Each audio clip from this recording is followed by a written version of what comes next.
Hello and welcome to this week's episode of the In the Loop podcast. I am your host, Jay Byrne, and I got a lot to talk about this week, so this ought to be a pretty good episode.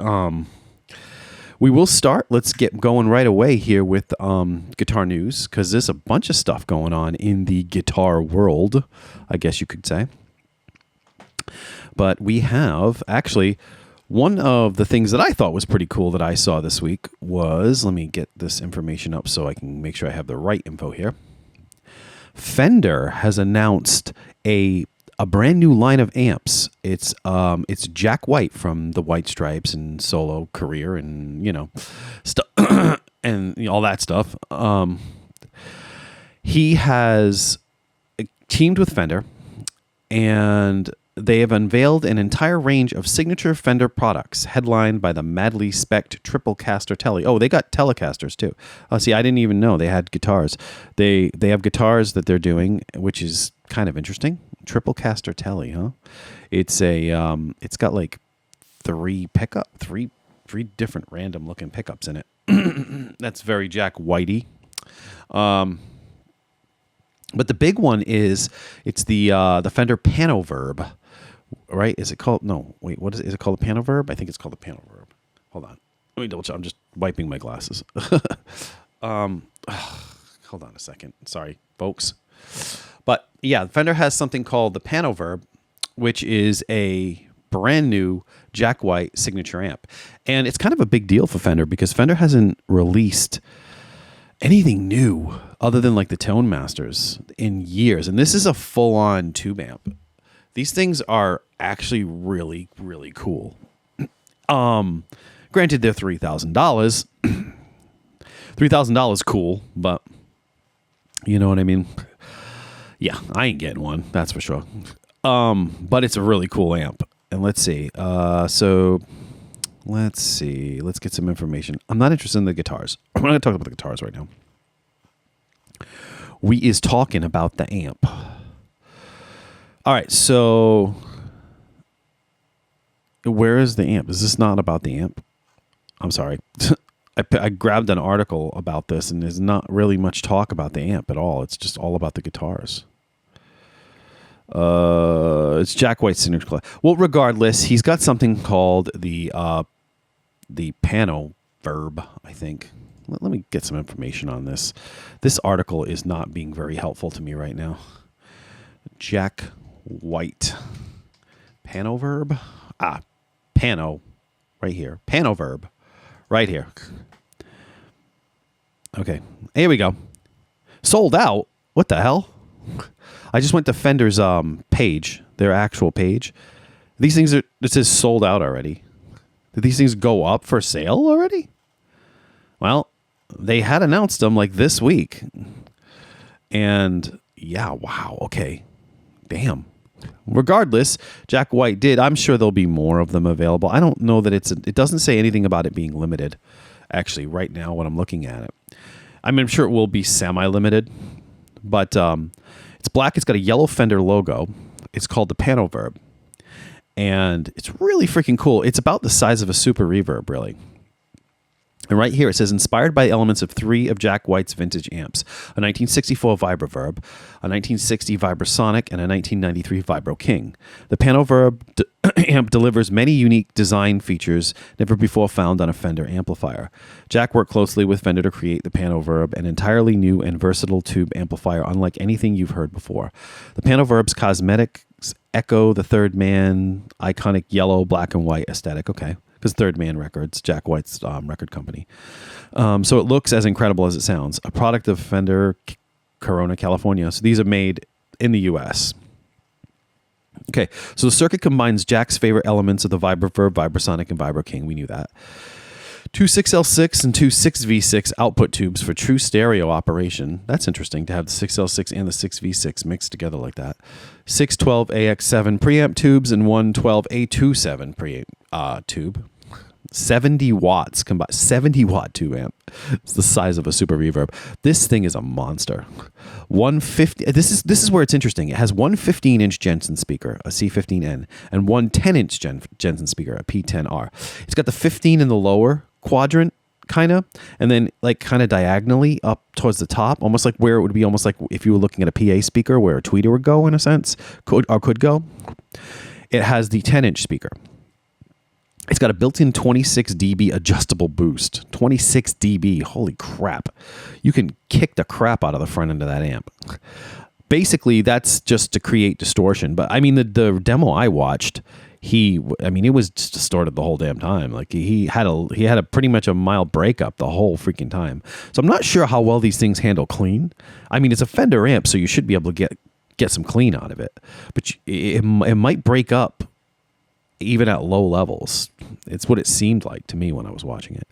And of course, yeah, and it comes with a fitted canvas cover and a 2-button yellow reverb thing. And Jack White made a big deal out of the reverb thing because he said it's annoying if you want to put it near your pedal board on the floor, an old Fender reverb thing, because the way the wire was, it always had to be like upside down. And I know what he's talking about, those little old Fender reverb switches. So they designed it like backwards, and they fixed that so that way if you have it lying on the floor, you can lie it in the right direction and it doesn't drive you crazy. The canvas cover he designed himself. It's like black and yellow because I guess he's an upholsterer by trade. So he said he designed the actual cover for it, which is kind of cool actually. But $3,000, $2,999.99. They say they're sold out already, but I don't really know if that's accurate.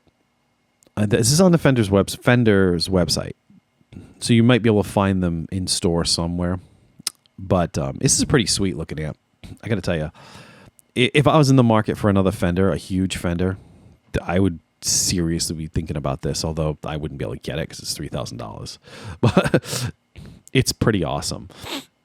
What was cool about it is it's got these multiple channels going on. I'm looking at the amp right now. Hold on.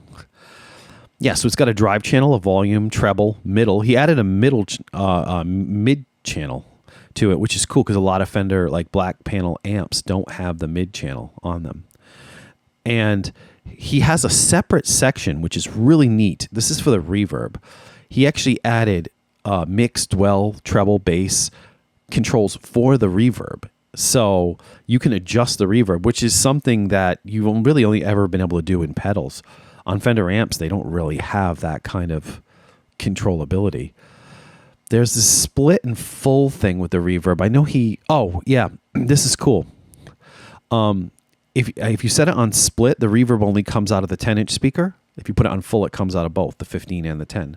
So you can almost do like a wet, dry, kind of setup right out of your amp. You can have reverb coming out of one speaker and no reverb coming out of the other, which is actually really cool. The tremolo on it is it's a harmonic tremolo that he says it's based on 60s harmonic tremolo from one of his 60s amps that they based these on. But yeah, it's really freaking cool. It's his third man hardware Panoverb amp. It's very, very cool. It's weird to see a Fender amp that looks like a classic Fender amp, but the logo is yellow and the knobs are different. It's just weird. And it says 3 above the input, which is, third man, duh. But it's like one input because most of these Fender amps from this period have like 2 inputs. They have the normal and they have like their vibrato channel or whatever. This one has just one input and it says 3 above it. It's kind of weird. But yeah, so that's cool. I thought that was really neat. And I don't know, I'm kind of a Fender guy and I like Fender stuff. So if I had the money, I would definitely be buying that. But I don't. Neural DSP. For those of you into the quad cortex, they announced this thing called the Nano Cortex. This has been all over the freaking guitar channels. Everybody's been talking about this, so I figure I might as well say something about it, right? I don't really have a quad cortex, although it sounds really cool. It's an effects processor and an IR loader. And you can model amps, cabs, drive. This is actually really cool for people who maybe don't want like the full-on quad cortex, want something simple. I think this is judging by the size and looking at it, it has like 5 presets, and I think you can load in specific stuff through the app into the pedal. You probably get the whole like suite of stuff that you get. You probably get all the same stuff that you get in a full quad cortex, just it's not there's no screen or anything on the mini quad nano Cortex, so it's a little trickier to control. It's more for convenience than anything else. It's like a small pedal board friendly thing, but you probably can get all the stuff that you can get with a regular Cortex just using the app or going into the software or something. I would imagine that's usually how these things work. There's not really a lot of information about that, but does it give you a price? I haven't seen a price anywhere for these things. I think they're already currently available. So, here we go. It's $549. That's not bad for a quad Cortex. It says it's more expensive than the Tone X, which has a screen and costs $399, but more affordable than a Kemper Profile player. So, yeah. I mean, people really like the Neural DSP stuff. They think it sounds really good. I got to be honest with you. As far as digital modeling is concerned, I've noticed that it all kind of sounds the same, barring slight EQ differences. And that will lead me into my actual discussion for this week. But let's see if there's any more news first, since I'm going through all this crap. Beatronics, a company called Beatronics, they released something called the Tuna Fuzz. It's actually in a tuna can. It's a fuzz pedal that's in a tuna can. I'm not the hugest fan of fuzz pedals, but interesting. It's getting good reviews, and it literally is a tuna can that says fuzz, and it's got a button on the top. So weird, but it's kind of a cool idea. That's an awkward thing to put in your pedal board, though. Like it's cool. It's a cool novelty type thing, but like if you're the type of person that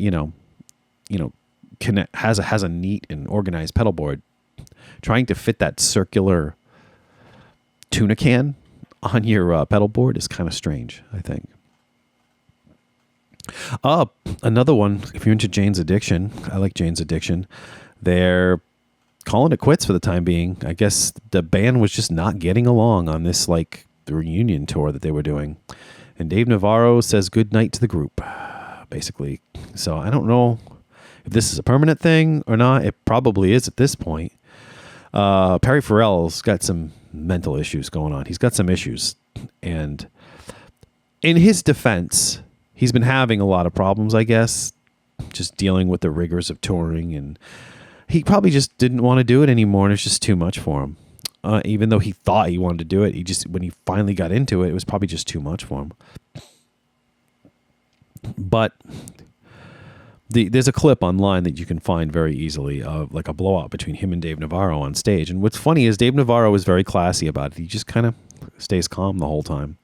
But freaking Perry Farrell's going nuts, man. And he's flipping out on stage because he couldn't hear himself. I don't know if it's a sound man problem or what, but apparently he couldn't hear himself. And the rest of the band was so damn loud, and he's like having to scream into the mic to even hear, to do his stuff. And though he said that stage volume was ridiculously loud, so it was just a bunch of noise. He couldn't hear anything. So, and he's got problems with his hearing and whatnot as well. And he's been having singing issues as well.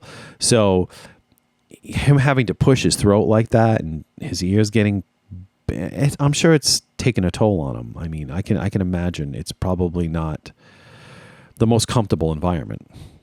I thought this was cool. Orange Amps flat out said, and this will get into my conversation as well, because Orange has a lot to do with my conversation this week. Orange Amps are flat out saying they are not joining the amp modeling race. They're not doing it. The Charlie Cooper, who's the son of the founder Cliff Cooper, confirms that amps are very much Orange's future and that the brand is doubling down on what it does best. I like that. That's cool. I mean, they're not hopping on the digital bandwagon. Orange is staying like real amps. I mean, they do solid state stuff, which is cool. They have solid state and tube, and their solid state lines do really well. And I mean, I have one now, the Super Crush 100, and I got to tell you, it's a great amp. It's a really good amp. It's easily the best solid state amp I've ever played, because it feels and sounds a lot like a tube amp. an orange tube amp. You have to kind of like the orange flavor of amp to appreciate it. But yeah. It's interesting. He says, my dad, the son saying this. He says, my dad's not a fan of orange being called retro. When someone thinks like, oh, you've got an orange amp. Oh, that's so retro. Because I guess from our perspective, it's not even tradition. It's just kind of what we know. That makes sense. It's what they do. To them, they've never stopped doing it, and they just keep doing it. And it's not a retro thing to them. It's just that way they make amps. So yeah, so they are not, Orange will not be doing any digital modeling stuff. They're old school in it. They're sticking to straight up amps, which I can really respect that. That's actually kind of cool, I think. But yeah.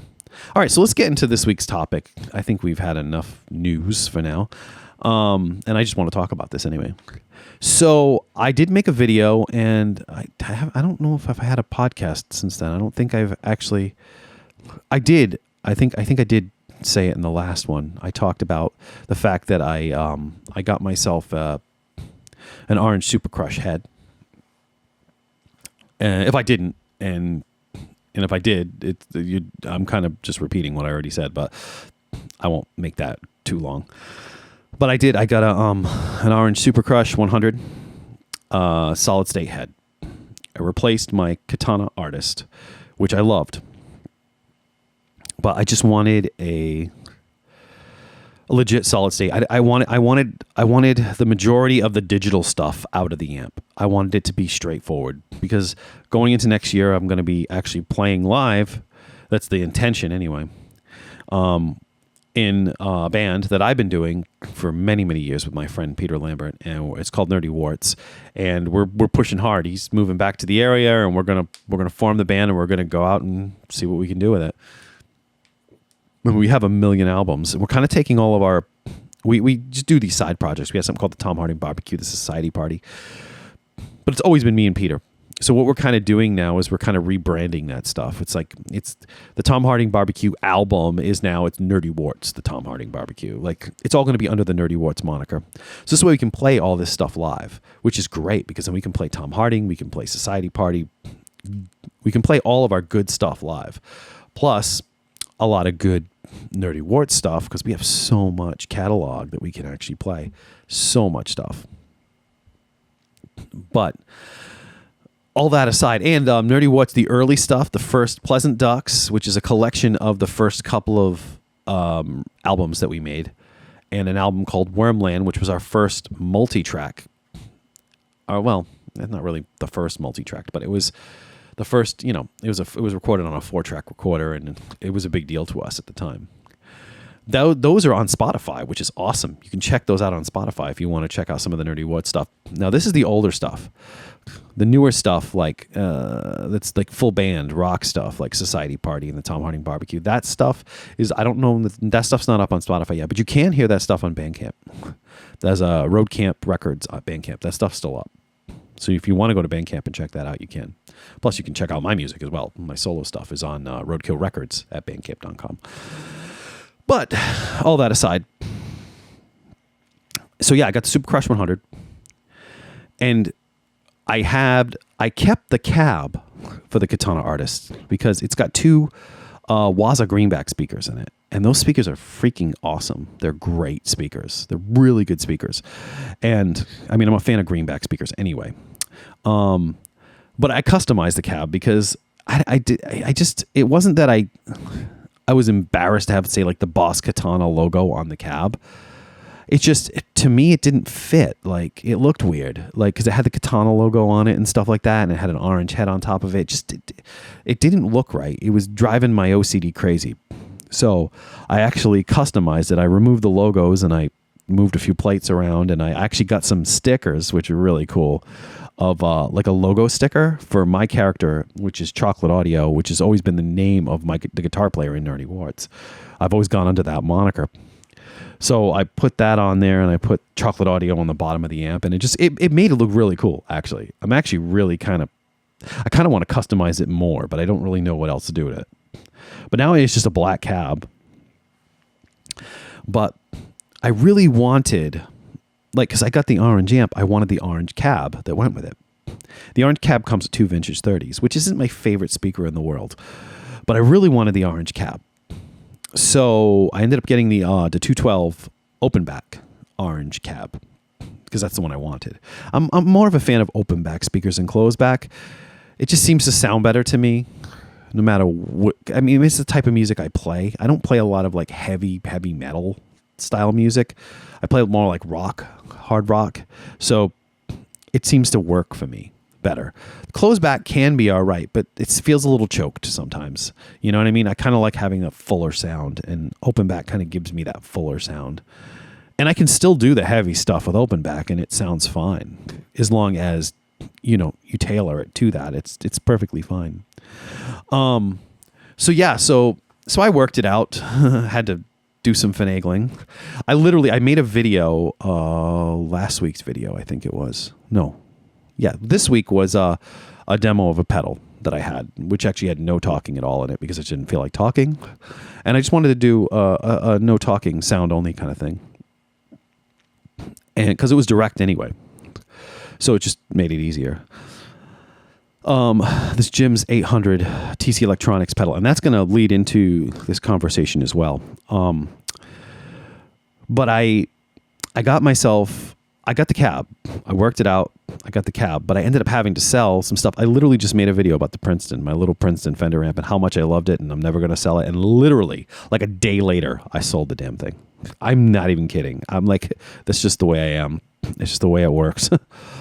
I pretty much, except for keeping the cab from the Katana, which I kept because the speakers are really good, and it's a nice cabinet. Although, okay, I'll get into that in a second.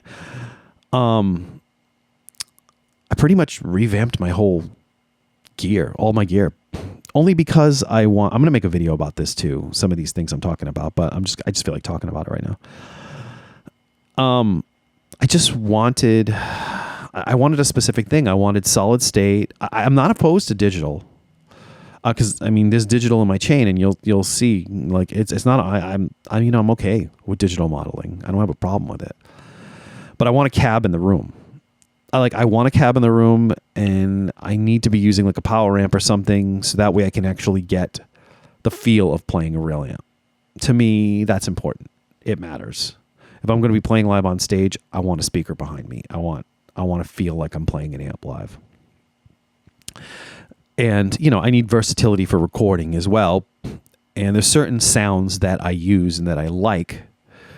And I'm like, okay, well, this is what I need. This is all I need to do what I do.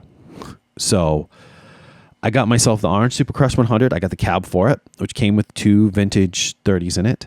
And I wasn't going to change them at first, but I wasn't a big fan of just 2 vintage 30s. Like it was all right. It was a little bit flat sounding to my ears. It lacked character. And I really liked the G12 Wazas. And I remember back when I was doing my tube amp, back in the tube amp days when I was like, buying and selling tube amps back and forth. I remember putting together a cabinet that had a greenback and a vintage 30 in it, and it was like a dream sound. It was perfect. It's Jerry Cantrell does that as well, from Alice in Chains. It's just the frequencies of the two speakers work together really well. And being that the Waza speaker, the G12W, is essentially just a higher powered greenback, it's got some characteristics of its own. It's actually more closer to the Brown sound, like Eddie Van Halen's Brown sound, because it's got some sizzle in the high end, and it has more bass too. It has a nice like low, like a bass, like low end to it. That cabinet was pretty bassy, but I was like, wait, they're 8 ohm speakers. It's 2 8 ohms, 16 together. It's a 16 ohm cabinet in general. I'm like, I've got 2 vintage 30s, 2 greenback style speakers. I'm like, why don't I just split them up? So I spent a good couple hours the other night basically crawling around my living room taking speaker. I literally got the orange cab. The day I got it, I pulled the thing apart and changed out the speaker. I normally don't do stuff like that. But you know what? I know that it works. I know that sound works, and that speaker combination is a really good speaker combination. So I'm like, I'm going to try this, and we're going to see if it works. And I'm telling you, I swapped them. So now my orange cab, my orange back for my Super Crush 100 has the way the speakers are in the cab. They're not straight. They're not horizontal. There's one kind of up higher and one down lower. It's the way they do a lot of these cabs now. The Katana cab was the same way. It's exactly the same. Actually, when you look at the insides of each cabinet, aside from the Katana cab being made out of MDF, which I've had my issues with taking it apart because it's softer wood. It tends to strip out screws a lot easier. I actually had to use a toothpick to fix one screw hole to get it back together solidly. But everything's tight and everything's back together the way it is. But the sizing wasn't perfect for a lot of things. But I said, screw it. I put the greenback up the top, the Vintage 30 in the bottom. It's kind of like diagonal pattern. Because the greenback, technically, even though it's more wattage, because the Waza greenbacks are like 80 or 100 watts. It's the jury's out. They say 100 watts, but a lot of people say they're 80. Because literally the speaker cabinet itself says it's a 160 watt speaker cabinet. And there's two of those. So it's 80 a piece, right? I mean, it doesn't say it's a 200 watt speaker cabinet. It says it's an 160 watt speaker cabinet. But they advertise the speakers as being 100 watts. So, yeah, I think they're playing with the numbers a little bit there. But it's a lower efficiency rated speaker than, say, a Vintage 30 is. So the thing about the Vintage 30 is the Vintage 30 is going to overpower the greenback. It's just the way that it is. It's just the way that it works. Now, the greenback has more wattage. These particular greenbacks have more wattage, so perhaps it kind of evens out a little bit more than it would with a straight-up greenback. I think the efficiency matters more than the wattage, though. And I think, basically speaking, the Vintage 30 kind of overpowers more.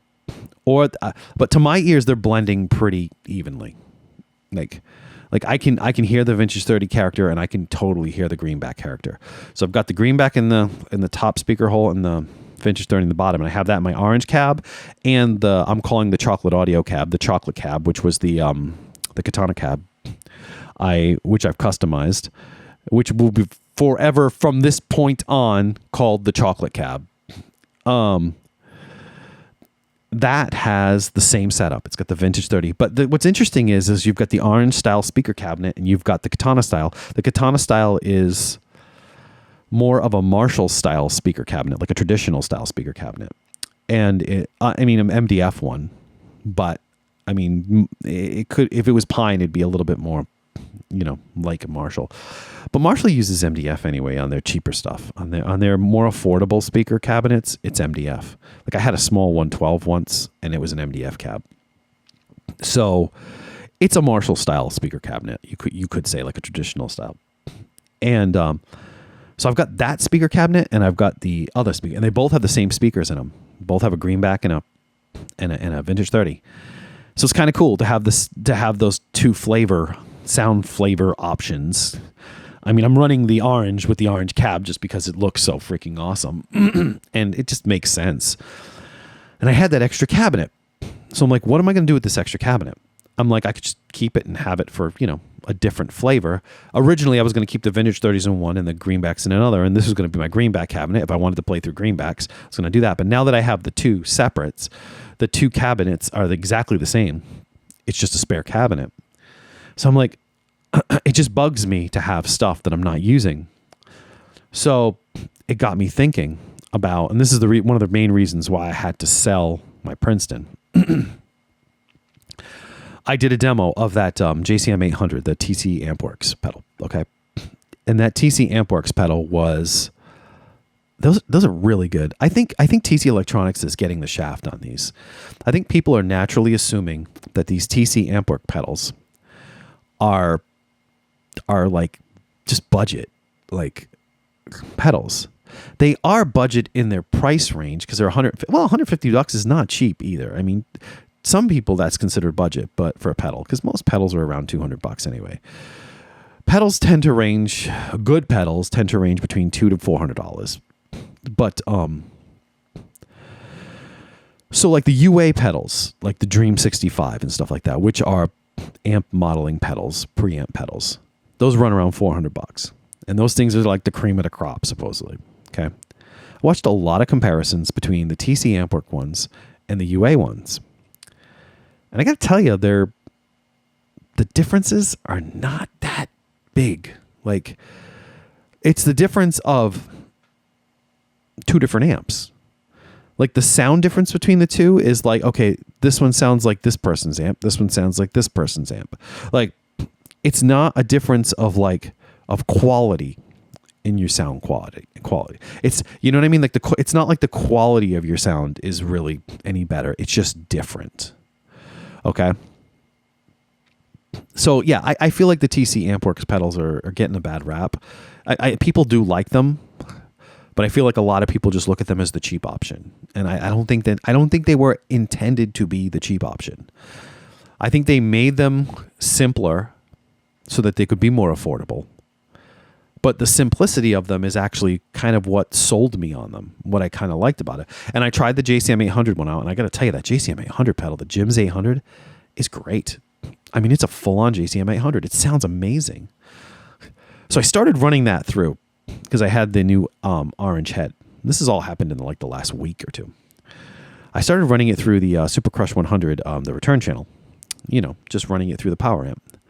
And I realized that the power amp in the Super Crush 100 is essentially similar. It's the same as Orange has this power amp called the Pedal Baby 100. It's the same thing, basically. But the only difference is that it doesn't have the EQ, and there's a slight difference because the Pedal Baby 100 has a preamp. Excuse me. It's made to handle pedals. Okay? Specifically, it's a power amp for pedals. And it has a slight preamp flavor to its sound. It's pretty transparent. Like you wouldn't know.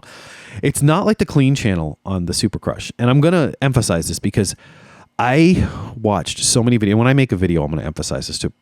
So many videos trying to find out about this, and nobody talks about this. It really aggravated me because it was the one piece of information that I wanted to know. I wanted to know was the power amp section using the return on the Super Crush 100, is it the same as using a Pedal Baby? Because according to Orange, they use the Pedal Baby 100 power amp in the Super Crush. I'm going to tell you 100% there is a difference between the two.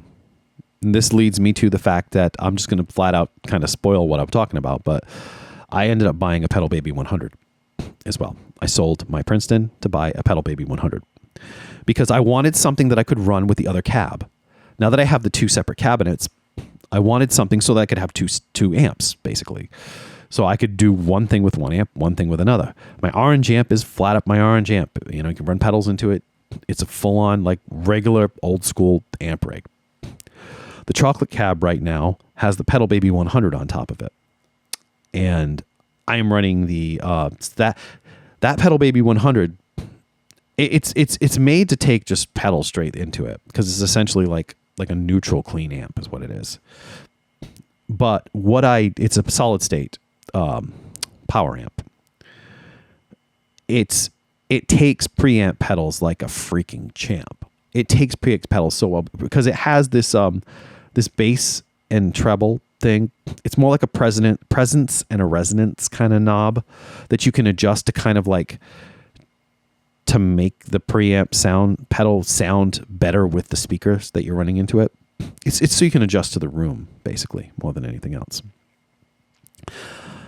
The Super Crush 100 does not have that with the return. Now, the preamp pedals sounded pretty damn good, I thought, through the Super Crush. I thought they sounded good. It did impart a little bit of the quality of the actual amp, which I do like. But when you say you were running a JCM 800 style pedal through that, you wanted it to sound like a JCM 800. If you were running, any other style pedal, you wanted it to sound like that particular amp. And it kind of all sounded just like an Orange amp, going through the return of the Orange amp. But it was pretty transparent for the most part, and it sounded good. But it got me thinking about the fact that, what about this Pedal Baby thing? And I started researching it. And I'll tell you, there is a difference between the Pedal Baby 100 and the return channel on the Super Crush. They may be, made from the same ingredients, but they're different. There's a difference in the sound between them. The Pedal Baby 100 is brighter. It has a brighter quality to it, which is actually good because you can dial that out. You can adjust it with the two bass and treble resonance, presence, whatever you want to call them knobs. They don't say what they are. It's orange hieroglyphics. It's orange, so it's like pictures. So it's like bass and treble, basically. You can adjust those. You can dial it out. You can get it right. It's not harsh. It can be harsh at certain settings, but you can adjust it. But the preamp pedals, the TC Ampworx preamp pedals, sound freaking killer through the orange Pedal Baby 100 into that greenback, into the chocolate cab, which is a greenback in a vintage 30. Sound amazing. So much so that I'm like, I've got this orange amp sitting here that I love. I'm like, they both sound so good. I don't know which one to play. I think I'd rather be playing my amps right now. I'm recording a podcast. I want to stop and just play my amps, but I'll get to that. No big deal. But yeah, I found I just wanted a purpose for the other cabinet. I was like, if I'm going to keep these cabinets and have two cabinets, there needs to be a purpose for them. So yeah, so I lost my Fender. So that leads me to this. So yeah, it got a little crazy this week. I really like the Jim's 800 preamp pedal. So I said, you know what? When I record, I used to record with the Helix. I double track guitars, double, triple track. I always have to get a nice full guitar sound. I used to split like a Marshall sound on one side. I used to use, like in the Helix, I used to use a Mesa Boogie in the other side because it was a little bassier and a little boomier, a little different sounding, just different. It's like scooped. And then the Marshall sound kind of brought the mids in. So they blended together kind of nicely. It's really like the equivalent of blending like a greenback in a vintage 30. It kind of sounds almost the same idea. So I used to blend those two amps, one on the left, one on the right, and you get a nice big sound. So I'm like, well, what do I need for recording? Like, I don't need I have my HX effects, which covers me as far as effects pedals are concerned. My brain keeps saying you should get some analog, overdrives, but honestly, the form factor is so much easier with the HX effects. And it all sounds pretty damn good. So, and it works. So at this point, I'm not really even thinking about that kind of stuff.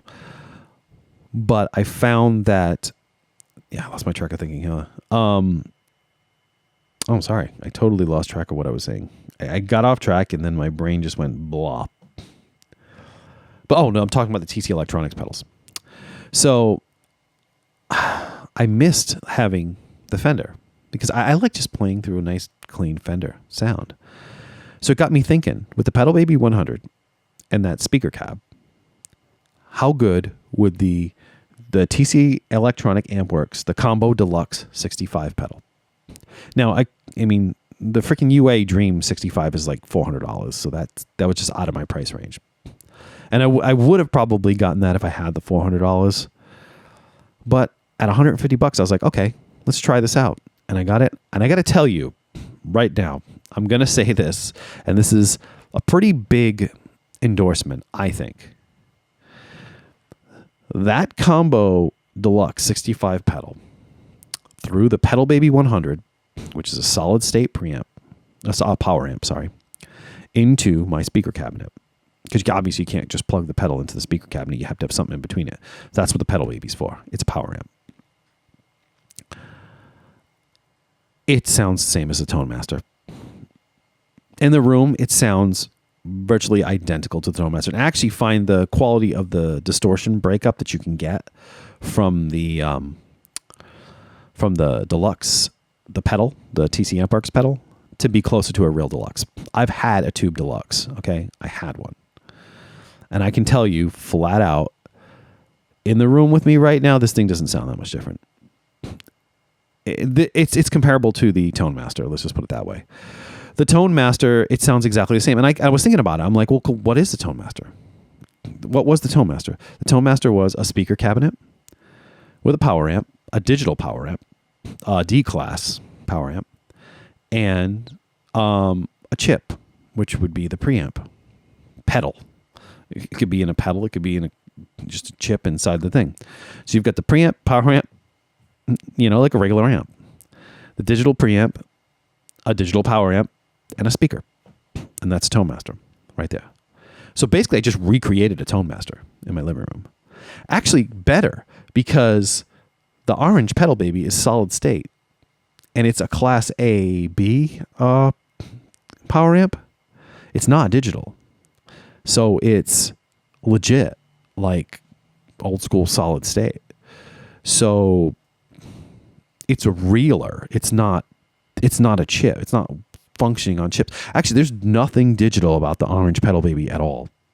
The whole damn thing is resistors and capacitors and freaking, it's a power amp.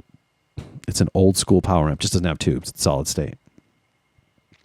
And a lot of people do actually prefer a solid state power amp because they like the clarity of it, because it keeps things clean. And actually, I can attest to this, that it's a very clean pedal platform. There are a lot of people out there saying it imparts the orange sound. There's more mids in it. I don't know. A little bit, I guess so. I don't hear it. I mean, when I'm using it through that other speaker cabinet now, I forget that I'm playing a pedal. Like if I plug in the JCM 800 pedal, tweak it, get it going, start playing, I forget that I'm playing a pedal. I feel like I'm playing through some sort of Marshall copy. At best, I'm playing through a Marshall copy, like a Seriatone or something like that, like a different amp, like our Friedman or something like that. Something that's trying to get that Marshall flavor. It's just a Marshall amp flavor. And it feels right. It feels like I'm playing through that. The Deluxe sounds exactly to my ears like a freaking Tone Master in the room. Excuse me. It sounds like the Tone Master in the room. It sounds amazing. And then I also bought one more, because why not, right? I'm going crazy here. I bought the Mesa Boogie one. It's called the, it's right in front of my face. It's called the Dual Rec. So I've got the Combo Deluxe 65, the Dual Rec, and the Jims 800. And my orange amp. That covers all the tones that I would ever need. I mean, yeah, I'm going to want more because that's just what I do. But right now, this is perfect. I mean, because I had thought about a Quad Cortex or a Helix or something like that, and I could use the preamp models in those. But I got to tell you, there's a quality to the preamp models in these Ampworx pedals that you don't get from the Helix models. The Helix models are lacking in some ways. They sound digital, and these are digital pedals. Don't get me wrong. These are totally digital. I mean, but they got headphone out. They've got a direct DI out that you can plug into anything and put whatever IR you want to put on it when you're recording.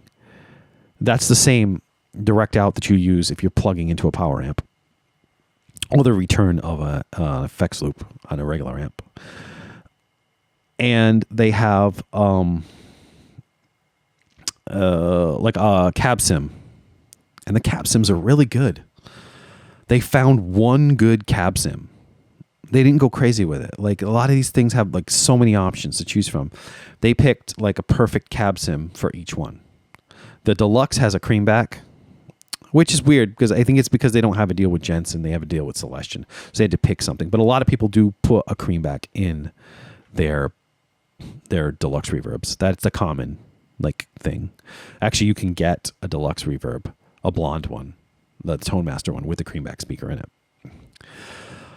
So that's a common mod for a Fender Deluxe reverb. But they have that. The cab sim for that is that. The cab sim for the JCM 800 is the Jims 800 is it's a G12 T75, I think is what it is. It's like a vintage one, a good one. And the cab sim for the Mesa, the Dual Rec, is a vintage 30, and they're all like 412 cabs basically. Well, The Deluxe, I think, might be modeled after a 112 because it's a 112 amp. But for the Mesa and the JCM and the Jims 800, those two are supposed to be 4x12 cab sims, IRs. But they sound great. Like the direct out is really good. The headphone out sounds amazing. You put headphones on, just play this pedal. It's great. I mean, it's so convenient. And they sound great going through a speaker cabinet. Like going through the pedal baby, they sound freaking awesome. I literally feel like I've got 3 rigs in one. Like that amp right now is just my chameleon amp. It's like, yep, okay, I want a JCM 800 today. I got one. I want a Deluxe today. I got one. I mean, they're so close. It's 95% of the way there. As far as I'm concerned, I got one. And that dual rec pedal is freaking awesome. That thing sounds awesome, man. I've never had anything that sounds that heavy and crunchy and just glorious. It sounds so good. It's a good tone for recording and whatnot. So I'm covered for recording. I'm covered for live. No question there. Yeah. So I ended up with a lot of stuff and completely revamped my gear, basically. But it was about time. I was getting a little stale. I love the katanas, don't get me wrong. But there is something generic about the way that they feel when you're playing them. They're great amps and they can do a lot. And I mean, if you're just a bedroom player or if you're playing in a cover band, if you're not trying to create your own sound and you just want a sound that's good, those amps are awesome. They actually are. They're really good amps. And my brain just kept telling me, you want the Gen 3, you want the Gen 3. But then it got me thinking, it's like, no, wait, I want something that I like, that is a real amp. That's why I ended up with the orange. It's solid state, but it's not tube, it's solid state. I might actually get a tube orange. I'm really kind of interested in the OR15 or the OR30. Those amps are really cool. And now that I got the cab to support it, I may at some point just pick one up. And then, I'll have a solid state and a tube, like one of each. More than enough amp for me, period. But I don't really need it right now. The Super Crush 100 is great on its own. It's fine. It's plenty loud enough. It's got plenty of punch. It feels great to play.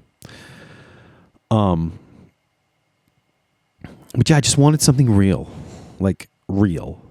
I wanted something that if it broke down, it could be fixed. You know what I mean? And the deal with the pedal baby and the speaker cabinet and the preamp pedals, well, I mean, preamp pedal, it's $150. If it craps out, you buy a new one. There's always a new version. This one's better than the last one. So you get what you can, as long as they're still available, And the power amp and the speaker, that's 100% analog. There's nothing digital in that chain whatsoever. You're just plugging digital into it. So everything that I have now is easily replaceable or fixable. Whereas if the Katana died, it died. You'd have to buy a new one. The Tone Master, if it died, you're at the mercy of Fender. Hopefully they would fix it. Yeah. I mean, that Princeton that I had, the first one that I got, was defective. The first one that I got had a problem with the software loading. It would like freeze up and it wouldn't load right. So keeping that in mind and thinking that I'm going to be bringing these amps to play out live in the next year or so, I just wanted stuff, be it a little heavier or not, I just wanted something that was reliable, that I knew when I plugged it in, it was going to work. And there was nothing about it that was going to cause it to be a problem, So that's how I ended up where I'm at. Right now, my current amp stable, previously it was the Katana Artist Mach 2 head and cab, and I had the Princeton Tone Master. Now, I have the Super Crush 100, the orange Super Crush 100 head, and the 212 open back orange cab with a green back and a vintage 30 in it. I also have a orange Pedal Baby 100 power amp and a 212, traditional style cab with a vintage 30, a greenback and a vintage 30 in it. And I've got the 3 preamp pedals and my HX effects. I've got tone covered over here. This stuff sounds great in the room. It sounds so good in the room. It sounds so much better than everything. Honestly, the preamp pedals and the pedal baby pretty much replace the Katana. It's kind of like the same thing. Just to be honest with you, it sounds better. It's the same thing, but it sounds more like a real amp. Are they loud? Yes. Can you play them at lower volumes, though? Yeah, the preamp pedals, definitely. You can just turn the volume down. There's something about those preamp pedals. I want to make a statement here. Those preamp pedals, all the videos that you watch, people are running those pedals wrong. They're using the level on the pedal as... like if you had an amp, okay? If you have like a Marshall, and it's got a gain stage in the channel, okay? It's like, the distortion channel has gain, and then there's your master volume, okay? People run the master volume really hot to get that tube power amp thing going on, okay? And then you can run the, the distortion, the preamp gain to taste, basically. Well, the level knob on all of these TC electronic pedals is not that. It is not, it doesn't, to my ears, and I've tried it, it does not simulate, and it says, when you read the manuals for them, it does not simulate that power amp distortion when you turn it up. It's a level. It's a digital level that you're using to adjust your, it's a master volume. But it's a digital master volume that is just a straight up clean master volume. So you can put that volume on anything. You don't have to run it past 5 or 6 or whatnot. You can put it down to 3. And whatever you're running, however you're running the rest of the pedal, the gain knob is your volume. Like on that Fender pedal, because it's hooked up, I can see it right now. There are 6 knobs on the Combo Deluxe pedal, okay? Let me call it up here. Combo Deluxe. Let's see. Here it is. So it's got 6 knobs on it, okay? It has the small presence, it's almost like a presence knob on the back of the pedal. Honestly, I suggest that unless you want to mess with those, leave them at neutral, and that's the basic setting. Because I had an issue with that with the JCM 800 when I had it cranked up, and there's a notch in the middle where it's like it's at neutral. They seem to work their best at neutral. You can get a little bit more presence out of it, a little more brightness, or a little bit of adjust, but regardless. So if we're talking about the Combo Deluxe pedal, okay, the TC Electronics Combo Deluxe, it's got 6 knobs, aside from that little presence type knob on the back. I'll get to that in a second. The 6 knobs are reverb, gain, level, then bass, middle, treble. Now, the 2 pedals, it's got 2 channels, okay? The green channel is the normal channel on Deluxe reverb, all right? Which on most Deluxes, you'd have your normal channel would be, you'd have a volume, a bass, and a treble. And the normal channel is not connected to the vibrato and the reverb, okay? It does not have the tremolo or the vibrato. Maybe that was a licensing thing. Maybe they just couldn't do it. They couldn't have, you know what I mean? Maybe they had to alter something because of the Dream 65 or whatever. I don't know. But it has Fender reverb. So know that. You just run a tremolo pedal into it. If you have like HX effects, there's like 3 different tremolos in it. It sounds great with those tremolos, so it's close enough. For the amount of time I use tremolo, it's close enough. But the one thing that's cool about this is the normal channel on this one, which is the green channel, okay, has the reverb. You can use the reverb with the normal channel. That's something that the Tone Master doesn't have. The Tone Masters are stock. They're the way they really are. They took the idea of the combo of a deluxe, but they added the flexibility of being able to use different things. It says gain, okay? Distortion knob. People see gain, they automatically think distortion. The gain knob on the Deluxe 65 pedal from the TC Electronics is the volume. That's your volume knob on a Deluxe amp. And to the point where it actually works like the volume knob on those. If anybody who's ever had an actual Deluxe, or even the Tone Masters, they do it as well. You ever notice you get to like 4, all right? Between 4 and 5 on the knob is a huge volume jump. It bumps up, and that's the way it is with real Deluxe reverb or a Princeton or those. That you get that volume jump. The taper isn't smooth. It's kind of a big jump. The gain knob does the same thing, and it's like the volume knob. As you turn it up, it gets distorted. It distorts. It's not a traditional gain knob like on like a preamp gain, like on the JCM 100 or like the Mesa, like those type of things. It's not. So your top 3 is reverb gain level. Okay. And you've got a mid knob on this. So it's more, it gave you some almost the features from like the later Fenders because you've got a mid knob. And the booklet says that at 5, the mid knob is a stock Deluxe. So you don't have to scoop it to make it sound like a stock Deluxe. At 5, it's a stock. And the presence knob on the back, dead center, neutral, is stock. There's nothing fancy about this. It's really simple. But that level knob that everybody is using to get like distortion. I've watched these videos on YouTube, man. People cranking that level knob as like a power amp distortion knob. That's not what that level knob is for. That level knob is a straight up digital volume. Plain and simple. And there's a lot of volume on tap. It's a very loud pedal. All of them, they're very loud. You can crank those volumes.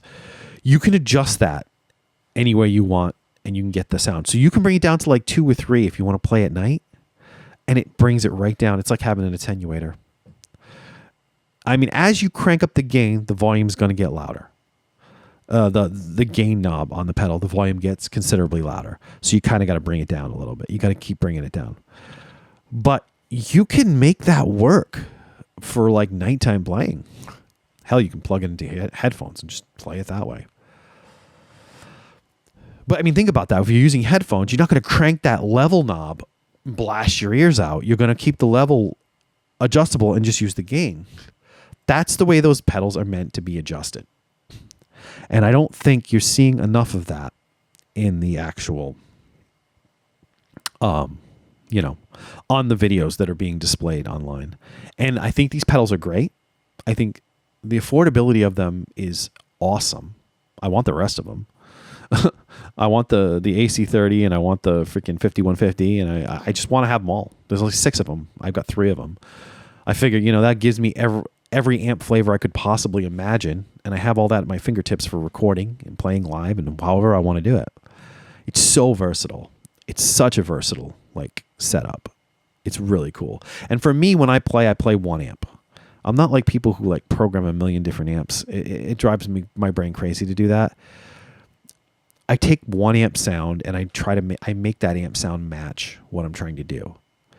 So if I'm playing a set that's like 90% rock, I'm playing like a higher gain amp, like a Marshall style amp or my Orange or whatever.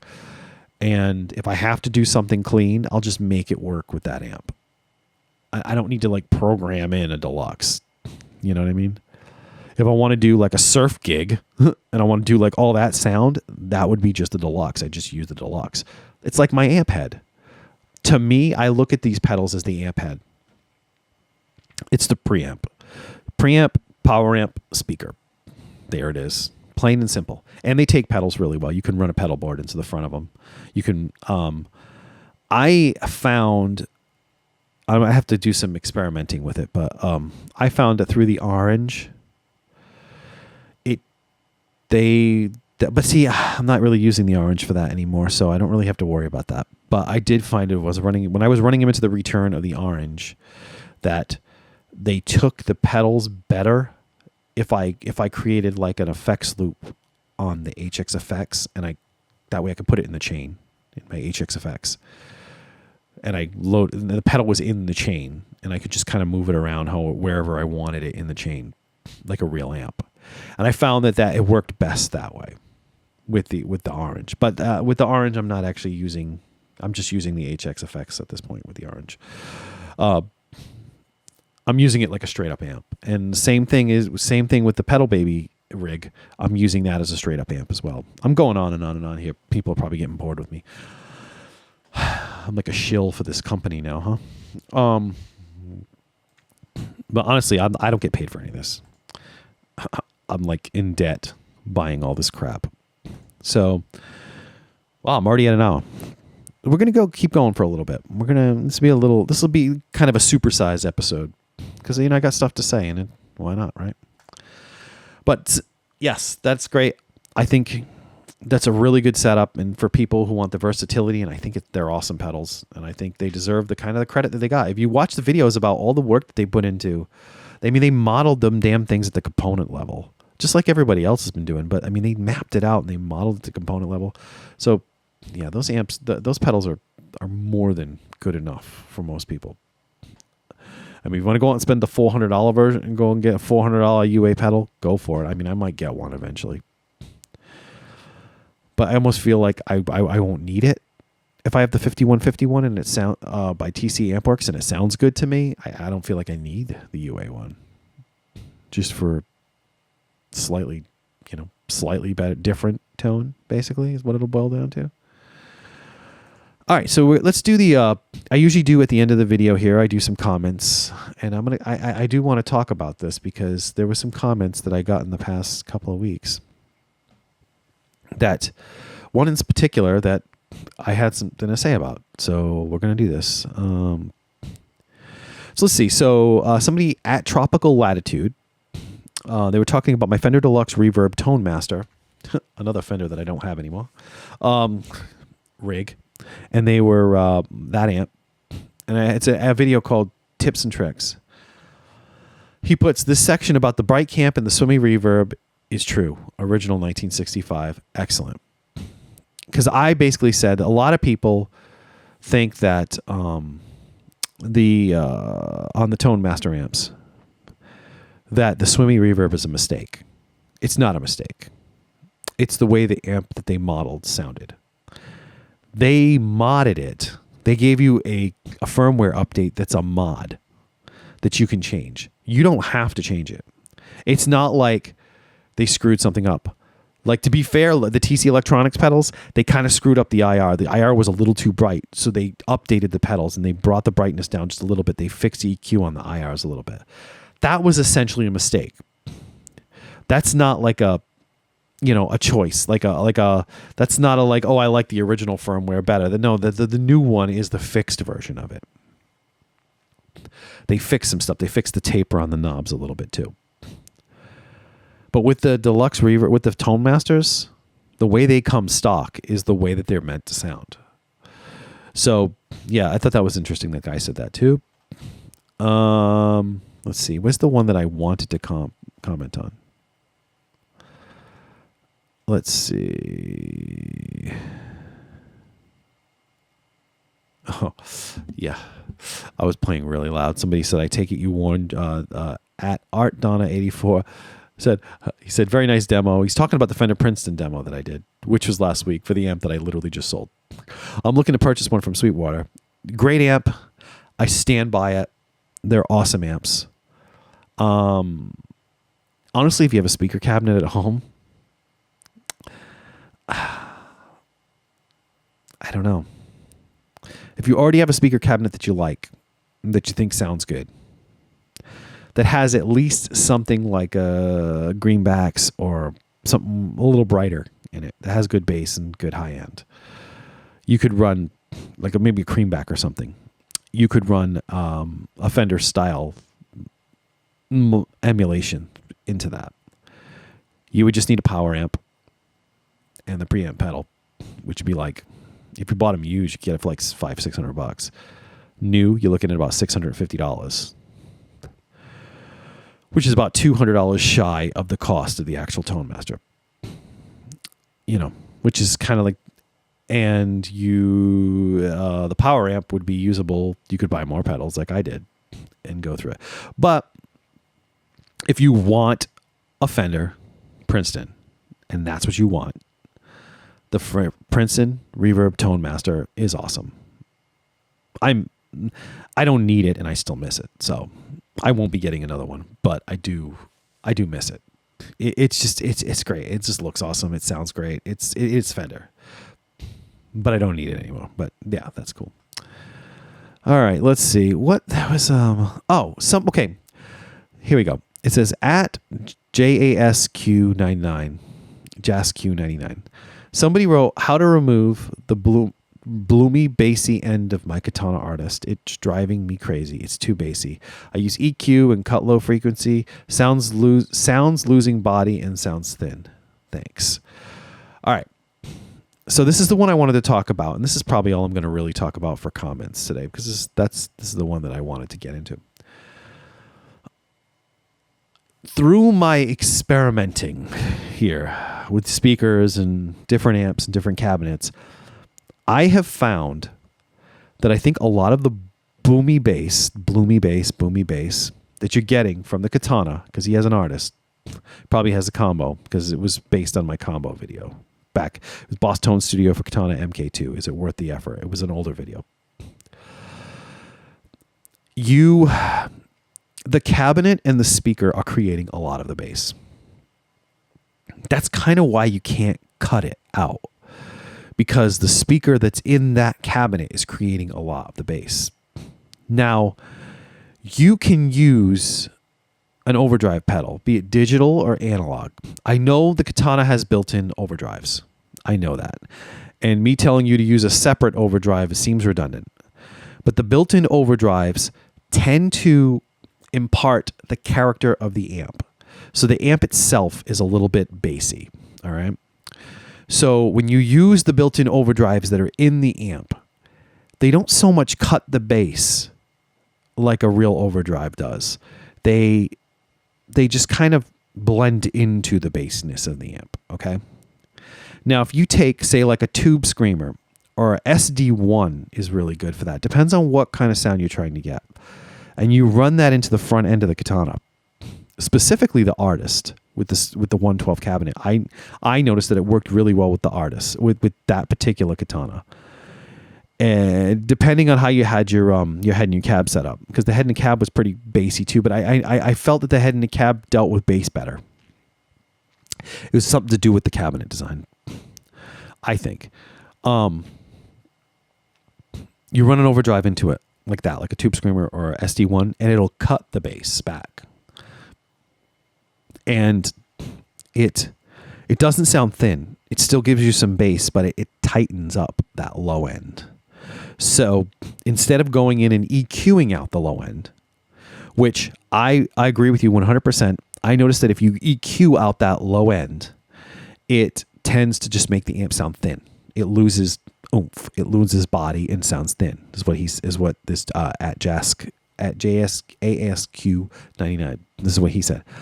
It loses that, and it sounds thin. Okay.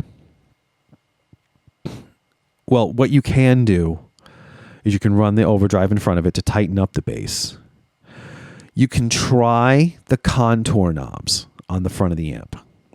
Instead of going into, personally, I felt I didn't touch the stuff in the Tone Studio. I didn't go mess with EQs in the Tone Studio. I would just use the contour knob on the front of the amp, and there's like these three. There's a button for above the contour knob for EQ. It's an EQ adjust button. You can find settings in that remove the bass. If you mess around with it, you can find ones using that cut the bass down a bit. And yeah, you can find that, and you can also find honestly, it's kind of impossible to remove that boominess. The boominess is just always there because of the cabinet design and the speaker. Those G12 Waza speakers have a lot of bass. And inside that cabinet, that smaller MDF cabinet, it just emphasizes that bass even more. because you put those in the orange cabinet, because I have it in my orange cab right now, and I thought it would make it boomier. It doesn't, because maybe the birch wood that it's made out of is a little bit brighter sounding, generally speaking, than like an MDF cab, which MDF cabinets tend to be darker sounding. They're darker.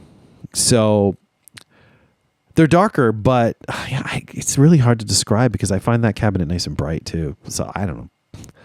But it does make the bass boomier. The cabinet makes the bass boomier, and there's a lot of bass in that speaker. It's got a huge magnet on it. It's got a lot of bass.